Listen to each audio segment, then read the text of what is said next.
चलिए सभी को जय हिंद, वंदे मातरम। सभी कैसे आए हो? अच्छे होंगे। सॉरी, थोड़ा सा आज टेक्निकल इशू चल रहा था, शिफ्टिंग चल रही थी जिसकी वजह से क्लास डिले हो गई। ऑल्दो हम नहीं चाहते हैं क्लास को डिले करना, बट कभी कभी ऐसी चीज़ें हो जाती हैं, ठीक है। तो उसके लिए मैं माफ़ी मांगना चाहूँगा सभी को। वॉइस नहीं आ रही है, एक बार वॉइस चेक कर लेते हैं। वॉइस आ रही है? एक बार मुझे कमेंट बॉक्स में बताएं। एक बार कमेंट बॉक्स में मुझे बताएं, आवाज़ आ रही है? आपको स्क्रीन दिख रही है?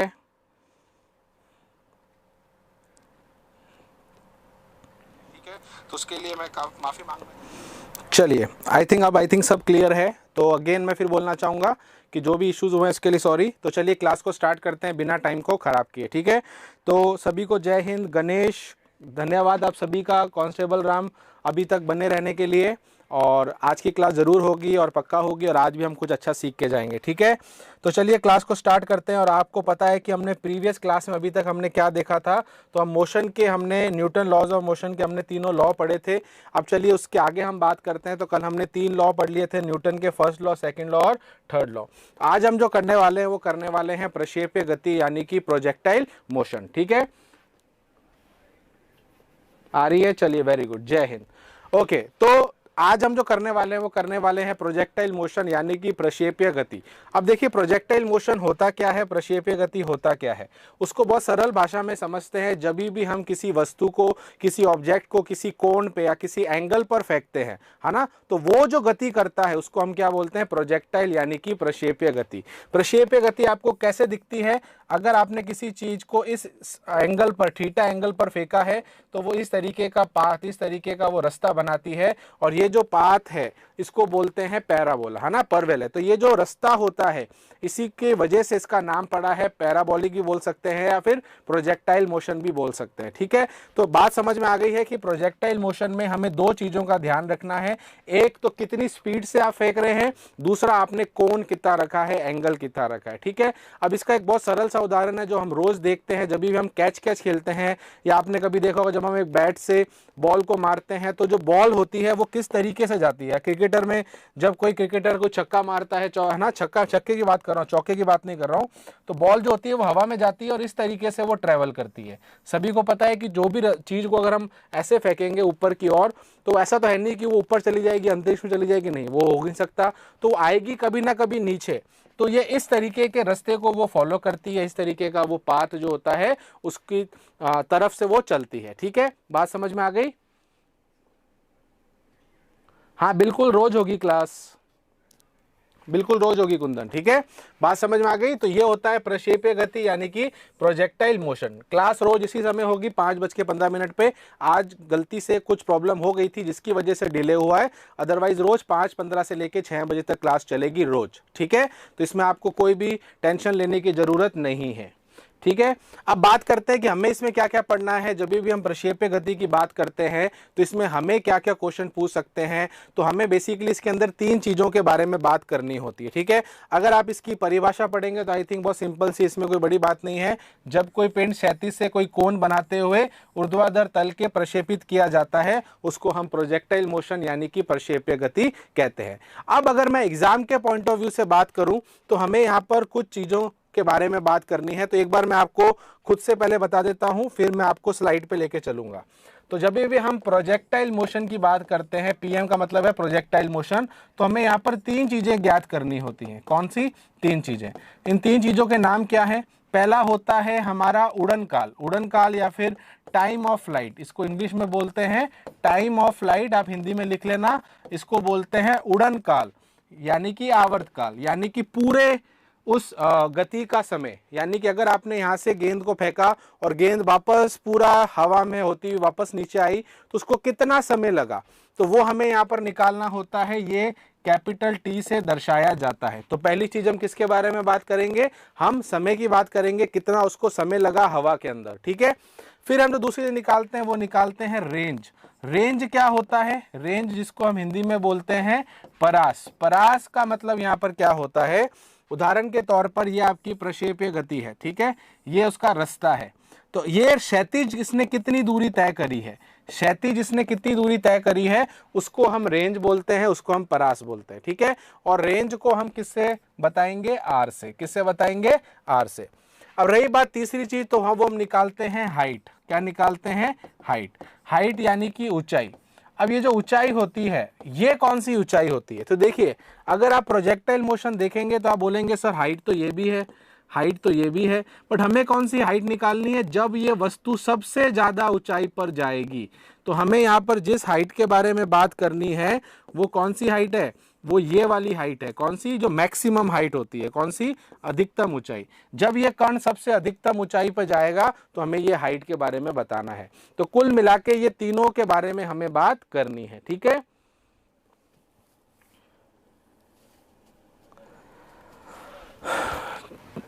असल में अभी जो क्लास चल रही है केमिस्ट्री की, और वो ज्योति मैम ले रही है, आई थिंक ऐप पे ही चल रही है वो क्लासें।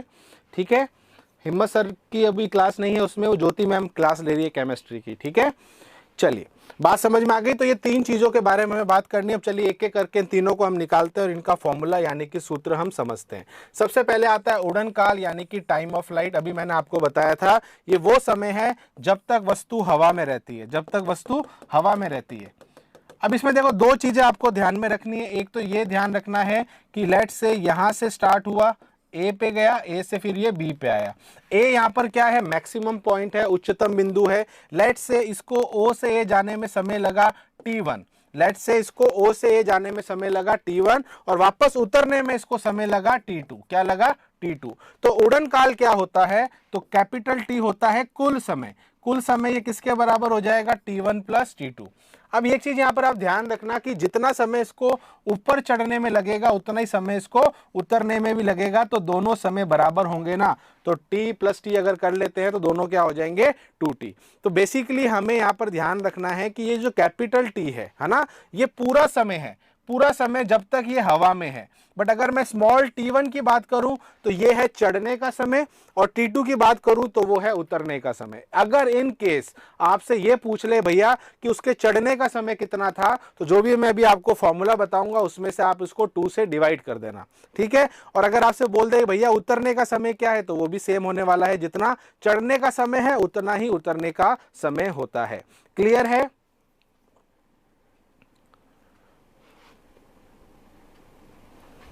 ठीक है, बात समझ में आ गई है। अब चलिए इसके फॉर्मूले की अगर मैं बात करूं तो देखो फॉर्मूला क्या बनता है? T equals to 2u sine theta upon G.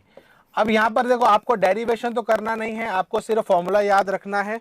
अब इसमें देखो दो तीन चीजें जो मैं आपको समझा देता हूं वो क्या है। पहली चीज आपको क्या चीज समझ में आई कि इसके आवर्तकाल में क्या क्या आ रहा है, बिकॉज उसी पे प्रश्न बनते हैं। अगर आप इसका टी देखेंगे, देखो इसमें u आ रहा है, इसमें साइन थीटा आ रहा है और इसमें g आ रहा है। तो कुल मिला के इसमें तीन चीजें आ रही हैं, और उन तीन चीजों में से भी एक चीज ऐसी है जो नियत है यानी कि कांस्टेंट है अभी इस परिस्थिति में। यानी कि ये जो g है, जो अगर धरती पे अगर हम बात करें तो धरती पर ये g तो नियत रहेगा। तो कुल मिला के अगर बात करें तो u पे और थीटा पे ये निर्भर करता है। अब आप सोचेंगे कि सर इससे हमें क्या मतलब? देखो मतलब ये है कि हमें अगर प्रश्न आ जाए कि ये जो उड़न काल है, ये जो टाइम ऑफ फ्लाइट है, ये किन किन पे निर्भर करती है, तब आपको यहाँ पर ये ध्यान रखना होगा कि एक u पे निर्भर करती है, थीटा पे निर्भर करती है और g पे निर्भर करती है। और g तो ज्यादातर हम अगर धरती पे ही कर रहे हैं तो हम उसका इतना वेरिएशन नहीं लेते हैं। हाँ, अगर वो चंद्रमा पे चला जाता है तो बहुत बड़ी बात है, तो आपका g भी बदल जाएगा। बट अगर मोटे तौर पे देखें तो हम बोलते हैं u पे और थीटा पे निर्भर करता है। जहां पर u क्या है? u बहुत महत्वपूर्ण है। u आपका प्रारंभिक वेग है, आपने कितने वेग से उसको फेंका और कितने कोण से फेंका, कितने एंगल पे फेंका। सभी ने जेवेलियन थ्रो देखा जो नीरज चोपड़ा ने फेंका था। अब वो आपने पता हो कि अगर आपको वो जेवेलियन थ्रो करना है तो आपको उसको कितने एंगल पे फेंकना है, कितनी स्पीड से फेंकना है, वो सारी चीजें पहले से पता होती हैं। तभी तो वो जेवेलियन थ्रो ज्यादा से ज्यादा दूर कब जाएगा, आगे जाके मैं बात करूंगा परास की, तो वहां पर भी फिजिक्स लगती है। तो उसने भी कोई ना कोई एंगल सेट किया होगा कितने एंगल पे मुझे फेंकना है। ठीक है, बात समझ में आ गई है? ठीक है, तो ये सारी चीजें आपको ध्यान में रखनी है। अब बात आती है कि क्वेश्चन कहां से आते हैं, तो क्वेश्चन देखिए यहीं से बनेंगे। कैसे बनेंगे समझो। एक तो ये है कि अगर आप देखेंगे, चलिए मैं नेक्स्ट स्लाइड पे जाके आपको समझाता हूं। तो यहां पर मेरा t क्या आ गया? 2u साइन थीटा बाय जी। तो एक चीज तो यहां से क्लियर है क्या कि जो t है वो डायरेक्टली प्रोपोर्शनल है u के। दूसरा क्या समझ में आया? जो t है वो डायरेक्टली प्रोपोर्शनल है साइन थीटा के। और तीसरा क्या समझ में आया? t जो है वो इन्वर्सली प्रोपोर्शनल है स्मॉल g के।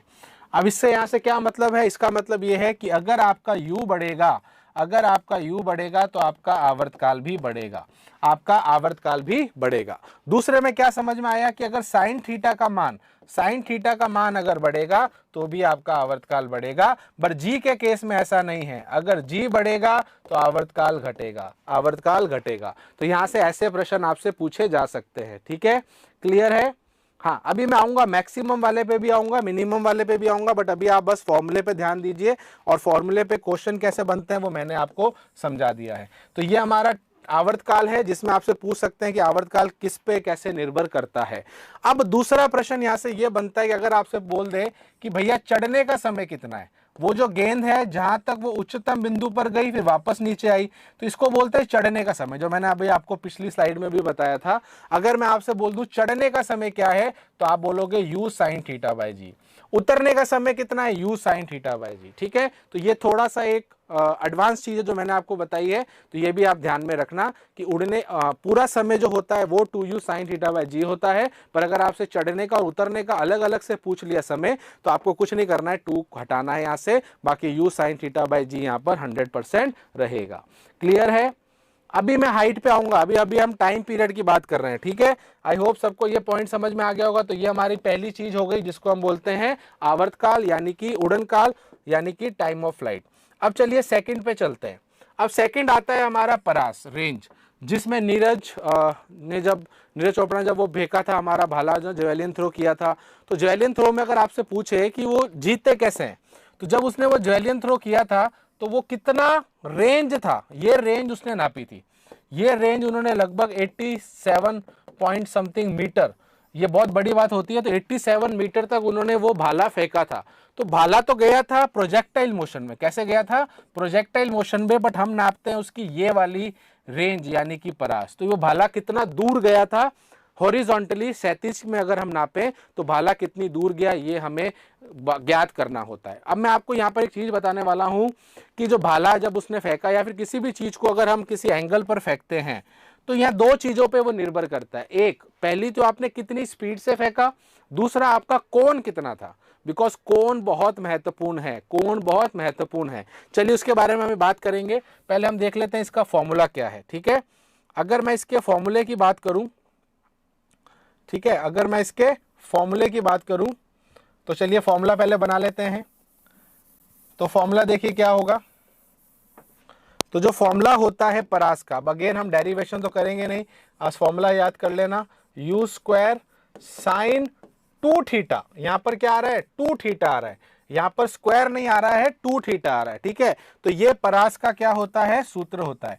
अब इसके फॉर्मूले पे थोड़ा सा आप ध्यान दीजिए तो आपको पता चलेगा कि ये किस किस पे निर्भर कर रहा है। तो ये एक तो u पे निर्भर कर रहा है, एक थीटा पे निर्भर कर रहा है और g पे निर्भर कर रहा है। तो जो आपका t था वो भी इन तीनों पे निर्भर कर रहा था। तो भैया फर्क क्या है, फर्क ये है कि अब ये उस तरीके से निर्भर नहीं कर रहा है। कैसे, पहली चीज तो r जो है वो u स्क्वायर के समानुपाती है, u स्क्वायर के समानुपाती है। इसका मतलब ये है कि अगर u बढ़ेगा, अगर आप स्पीड को बढ़ाओगे तो ऑब्वियसली बात है टाइम पीरियड तो बढ़ेगा, तो बट आर भी बढ़ेगा, बट आर ज्यादा बढ़ेगा। कैसे, अगर मैं बोल दूं कि मैंने यू को डबल कर दिया, कितना कर दिया, 2 टाइम कर दिया, तो आवर्तकाल भी 2 टाइम हो जाएगा, यानी कि उड़न काल भी 2 गुना बढ़ जाएगा। बट जो परास है वो 4 गुना बढ़ जाएगी। कितने गुना बढ़ जाएगी, 4 गुना।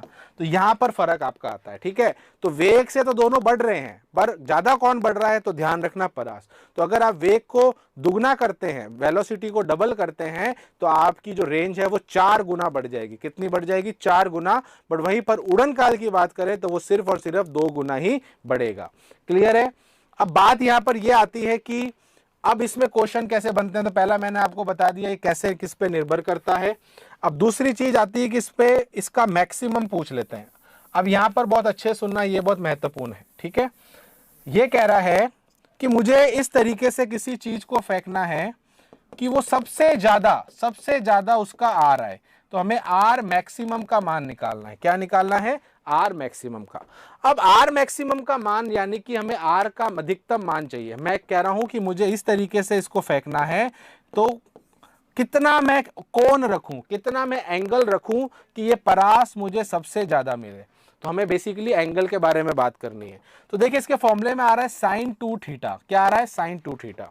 हमें पता है कि साइन थीटा का मान सबसे ज्यादा होता है 1। कितना होता है? 1। तो साइन 2 थीटा का मान कितना हो गया? 1, यानी कि 2 थीटा का मान हो गया 90 डिग्री। कितना हो गया? 90 डिग्री, बिकॉज साइन 90 डिग्री होता है 1। तो अगर ये 2 थीटा 90 डिग्री के बराबर हो गया, इसका मतलब थीटा कितना है? 45 डिग्री। तो यहां से क्या समझ में आया? ये समझ में आया कि अगर आप थीटा का मान 45 डिग्री रखेंगे, अगर आप थीटा का मान 45 डिग्री रखेंगे, तब आपका जो परास है, जब आपकी जो रेंज है वो सबसे ज्यादा होगी। क्या होगी? सबसे ज्यादा होगी। अब उसका मान भी आप निकाल सकते हो, बहुत सिंपल है। तो आर मैक्सिमम कितना हो जाएगा? तो ये यू साइन 2 थीटा को आप 1 रख देना, तो ये यू स्क्वायर बाय जी हो जाएगा। क्या हो जाएगा? यू स्क्वायर बाय जी। तो ऐसे ही आपको ध्यान में रखना है कि ये भी फॉर्मूला है, पर ये कब है?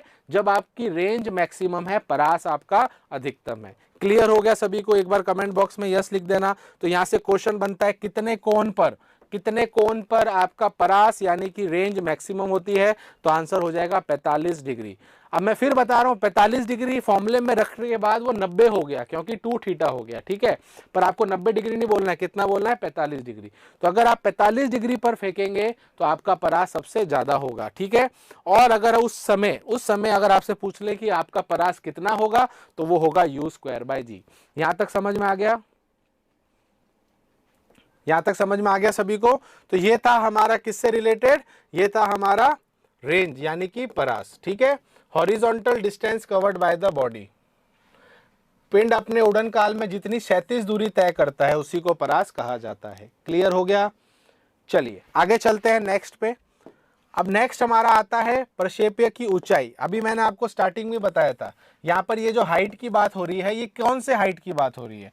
किस ऊंचाई की बात हो रही है? तो ये मैक्सिमम ऊंचाई की बात हो रही है। किसकी हो रही है? मैक्सिमम ऊंचाई की। तो ये जो जहां पर जाके आपका ये जो ऑब्जेक्ट है रुक जाता है, देखो जब आप कैच खेलते हो तो आपने बॉल को तो ऊपर फेंका कि ये ले भाई कैच कर, तो वो बॉल ऊपर जाती है, जाती है, एक पॉइंट पे आके रुक जाती है। रुकने के बाद वो वापस जाती है। इसका मतलब एक पॉइंट ऐसा आता है जहां जाके वो रुक जाती है। उस समय उसकी हाइट सबसे ज्यादा होती है क्षैतिज से, यानी कि हॉरिजॉन्टल से, ना जो हमारा तल है, ग्राउंड है, हम उसी से हाइट को नापते हैं, ठीक है।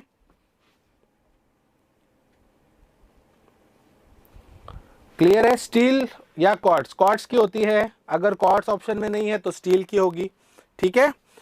चलिए ज्यादातर ऑप्शन में स्टील ही आता है, क्वार्ट्ज नहीं आता है, बट दोनों में अगर कंपेयर करें तो क्वार्ट्ज की होती है। बट अगर क्वार्ट्ज और स्टील में पूछे तो क्वार्ट्ज है, अदरवाइज ऑप्शन में अगर क्वार्ट्ज नहीं है तो स्टील होता है उसके बाद, ठीक है। चलिए अब यहां पर आपसे पूछा है कि ये हाइट आपको निकालनी है, तो इसका भी डायरेक्ट फॉर्मूला होता है। तो एच का फॉर्मूला देखो, यू स्क्वायर तो उसमें भी था, बस यहां पर साइन का स्क्वायर हो जाएगा, साइन स्क्वायर थीटा हो जाएगा, और नीचे क्या हो जाएगा? 2g। तो ये बस फर्क होता है दोनों के अंदर। वहां पर क्या आया था रेंज के अंदर? U square sine 2 theta by G, यहां पर हो जाएगा sine square theta by 2g, ठीक है।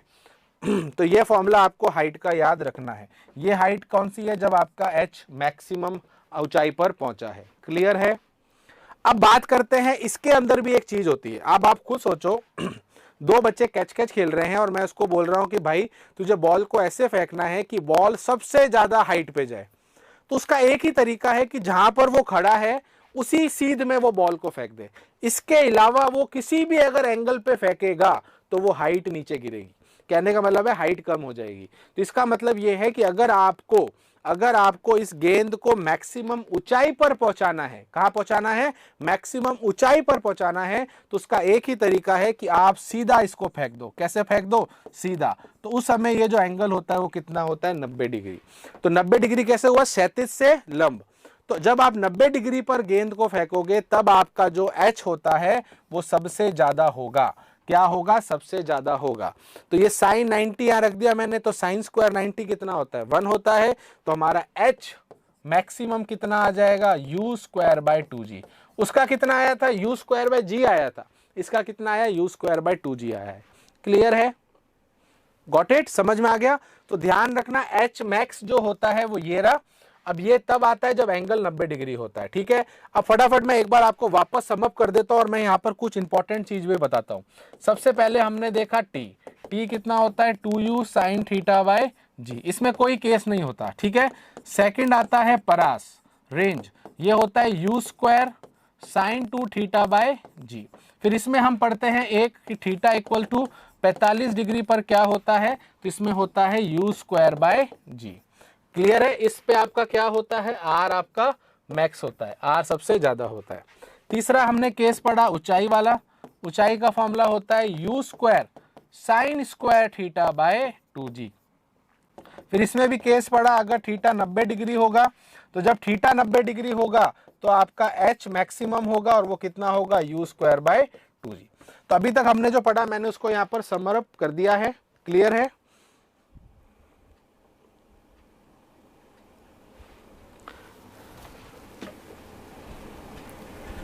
आप देखिए, बात समझिए कुंदन जी, ये क्वेश्चन मुझे पता नहीं कितनी बार आप सबने पूछ लिया है कि सर प्लेटिनम और टंगस्टन में हार्ड मटेरियल क्या है। तो आप अगर गूगल पे डाल रहे हैं ना तो एक बार हार्ड वो किस संदर्भ में बोल रहा है वो तो देखो। जब हम मेल्टिंग पॉइंट के संदर्भ में बात करते हैं तो टंगस्टन है। हार्ड क्या है, हार्ड ये है, ये भी हार्ड है। बट अगर दो मेरे पास हार्ड मटेरियल हैं तो मैं किस आधार पर बोल रहा हूं ये हार्ड है। आप मेरी बात समझ रहे हो? आप जो गूगल पे लिख रहे हो, आप लिख रहे हो हार्ड है, पर उसको पढ़ो एक बार कि वो किस आधार पर उसको हार्ड बोल रहा है। तो आपने जो शौर्य भारत में जो टंगस्टन का आंसर पाया है वो पाया है बेस्ड ऑन मेल्टिंग पॉइंट, गलन बिंदु के आधार पर कि दोनों में से सबसे पहले जो है वो कौन गलेगा। उसमें ध्यान रखना टंगस्टन लेट गलेगा, क्योंकि टंगस्टन का मेल्टिंग पॉइंट ज्यादा है, इसीलिए टंगस्टन को हमने कठोर माना है। किसके आधार पर? गलन बिंदु के आधार पर। अब आपको समझ में आया? ठीक है, चलिए अब मैं यहां पर आपको कुछ और इंपॉर्टेंट चीजें बताने वाला हूं, इसको अच्छे से सुनना। यहां तक तो चलिए ठीक है, समझ में आ गया। अब अगर मैं आपको यहां से बोलूं कि रेंज का जो मैक्सिमम है और हाइट का जो मैक्सिमम है, इसकी बात करते हैं। किसकी बात करते हैं? रेंज मैक्सिमम की और हाइट मैक्सिमम की। दोनों अलग अलग केस हैं, ये वाला केस और ये वाला केस। अगर मैं पूछूं दोनों में क्या संबंध है तो आप निकाल सकते हैं। बिल्कुल, देखो कैसे। आर मैक्स क्या होता है? आर मैक्स होता है यू स्क्वायर बाय जी होता है। अभी मैंने वहां लिखा भी है और आपने ये पढ़ा भी है अभी जस्ट। ठीक है, तो वापस लिख लेते हैं। तो ये होता है यू स्क्वायर बाय जी। और हमें यह भी पता है कि एच मैक्स क्या होता है, यू स्क्वायर बाय 2g। तो देखिए, अगर मैं इसको एच मैक्स के अंदर रखता हूं तो एच मैक्स में यू स्क्वायर अपॉन जी की जगह में आर मैक्स रख सकता हूं। हाँ सर, रख सकता हूं। तो आर मैक्स बाय 2 हो जाएगा। तो ये रिलेशन आपको आना चाहिए। बात समझ में आ गई? तो अगर आपसे पूछ ले कि एच मैक्स के अंदर और इसके अंदर क्या है तो ध्यान रखना। ठीक है, तो एच मैक्स जो होता है वो आर मैक्स का आधा होता है। अब क्वेश्चन सुनो कैसे बनता है। अगर एक इंसान किसी वस्तु को अधिकतम 80 मीटर तक फेंक सकता है, सुनना, अगर कोई इंसान किसी वस्तु को अधिकतम क्षैतिज दूरी में 80 मीटर तक फेंक सकता है, वही इंसान अगर उसको अधिकतम ऊंचाई पर पहुंचाना है तो कितनी हाइट पे जाएगा। तो ऐसे केस में डायरेक्ट आप क्या करोगे, 80 को डिवाइड करोगे 2 से तो आंसर आ जाएगा 40 मीटर। ध्यान रखना, दोनों अलग अलग केस है, दोनों को हम अलग अलग तरीके से समझते हैं। Is it clear? एक और चीज मैं आपसे पूछना चाहूंगा, जब ये वाला केस चल रहा है हाइट वाला, इस वाले केस में हमारी रेंज कितनी होगी, परास कितना होगा? जब मैं अपने ऑब्जेक्ट को 90 डिग्री पर फेंक रहा हूं तो इस समय इस पर्टिकुलर केस में मुझे बताओ कि रेंज कितनी होगी? 0। कितनी होगी? 0। तो ध्यान रखना, इस केस में ये क्या हो जाएगा, रेंज 0। तो रेंज 0 कब होगी? रेंज 0 जब होगी, तब होगी जब आपका थीटा 90 डिग्री है, जब आपका प्रक्षेपीय कोण कितना है, 90 डिग्री है। तो उस परिस्थिति में, उस केस के अंदर आपका ये क्या हो जाएगा, 0 हो जाएगा। क्या ये चीज क्लियर हो गई? Very good. अब मैं आपको एक क्वेश्चन दे रहा हूं, ये मैंने अभी आपको समझा दिया है। चलिए इस क्वेश्चन को ट्राई कर लेना, होमवर्क क्वेश्चन है और इस क्वेश्चन का जो भी जवाब आपको मिलता है, देखो ये तो भी हमने पढ़ लिया है। ठीक है, अगर हम यहाँ पर बात करें at angle through object at is maximum height, तो मैक्सिमम हाइट हमें किस पे मिलती है, 90 डिग्री पे। तो चलो हमने कर लिया है। चलिए ये वाला क्वेश्चन था रेंज वाला, किससे फेंके कि रेंज आपकी मैक्सिमम हो जाए तो आंसर हो जाएगा 45 डिग्री। ठीक है, अब ये वाला जो क्वेश्चन है आप इसको आप ट्राई कर लेना, इसका आप स्क्रीनशॉट ले लेना या फिर इसको उतार लेना और इसका जवाब आप मुझे कल देना। ठीक है, आई होप सभी को समझ में आ गया है। इसके बाद हम अगला जो टॉपिक है आगे चलते जाएंगे। ठीक है, इसी के साथ आज की क्लास को हम यहाँ एंड करते हैं और जो आज डिले हुआ है इसके लिए अगेन सॉरी, और नेक्स्ट टाइम से ऐसा नहीं करेंगे, कोशिश पूरी रखेंगे, बट टेक्निकल प्रॉब्लम्स आ जाती हैं। आई होप आप समझ पाएंगे। ठीक है, तब तक सभी को मेरी तरफ से, शौर्य भारत टीम की तरफ से जय हिंद,